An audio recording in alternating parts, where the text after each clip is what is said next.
योगेन चित्तस्य पदेन वाचा मलं शरीरस्य च वैद्यकेन योपाकरोत्तं प्रवरं मुनीनां पतञ्जलिं प्राञ्जलिरानतोऽस्मि।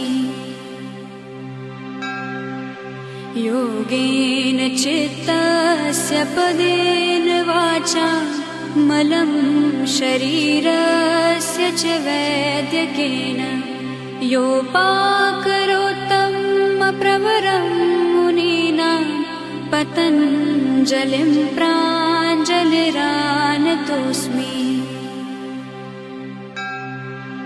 योगेन चित्तस्य पदेन वाचा मलं शरीरस्य च वैद्यकेन योपाकरोत्तं प्रवरं मुनीनां पतञ्जलिं प्राञ्जलिरानतोऽस्मि।